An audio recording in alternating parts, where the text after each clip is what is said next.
This video is brought to you by Dr. Kristen R. Bromley's Guitar Method Book Series and Online Music Academy. Hi, I'm Dr. Kristen Bromley. Welcome to my online academy. It sure is great to meet here with you in these online lessons. In this video, I'm going to explain the difference between straight eighth notes or even eighth notes versus swung eighth notes, which also overlaps then with how we interpret swung 16th notes versus even or straight 16th notes. This matters because depending on the style of the song that we're playing in, we're going to interpret written notation differently. We're going to interpret it with even eighth notes or straight eighth notes versus the swung eighth notes. And when we're playing music, like we're strumming chords, we could be using even eighth notes versus swung eighth notes.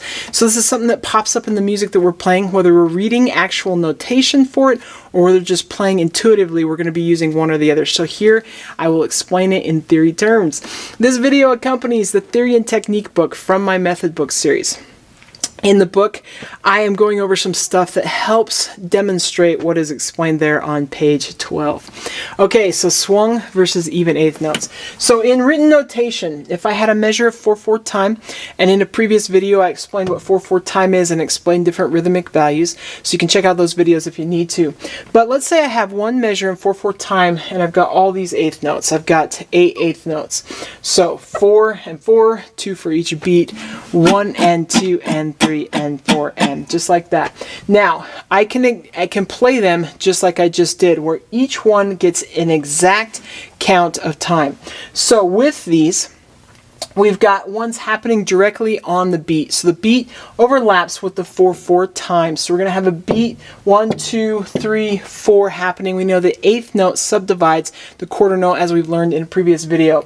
So when that eighth note is subdividing the quarter note, which is the beat, then we're going to have places that are in between the beat.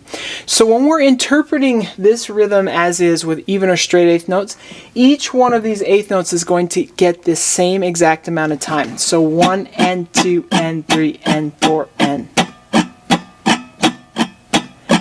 When we go to swung eighth notes, we're going to add a little bit of time to the ones that happen on the beat and delay the entrance of those that happen on the off beat.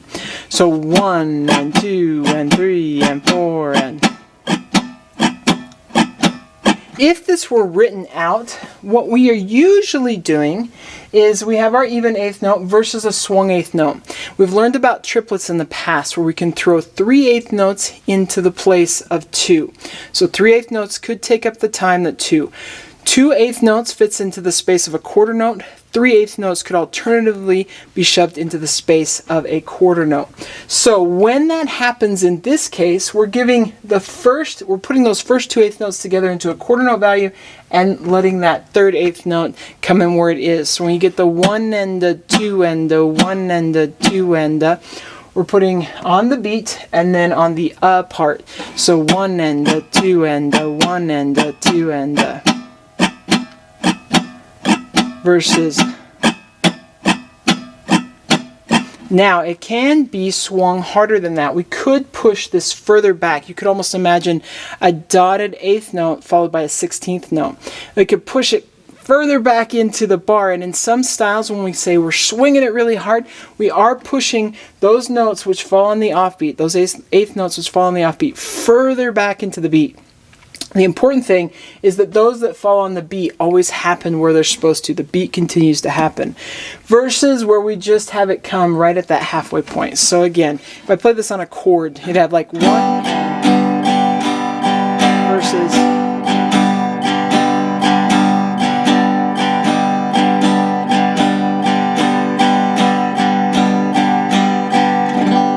just like that. So that's how that happens. Depending on the song that you're playing, you may have the even or straight note feel happening versus that swung note feel.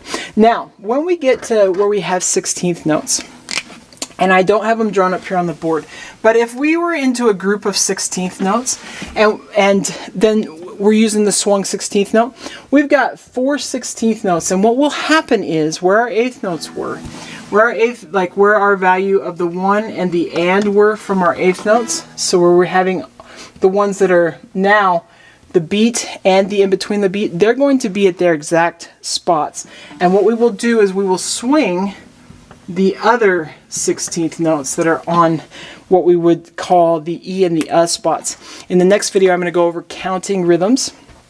And so you would learn what that E and the spots, but the ones that fall in between where the one and the beat and the halfway point of the beat is, the ones that fall in between those would be swung in the same way that we were swinging the eighth notes. So if we had, it's just going to feel faster is all it's going to feel. Is instead of one E and a,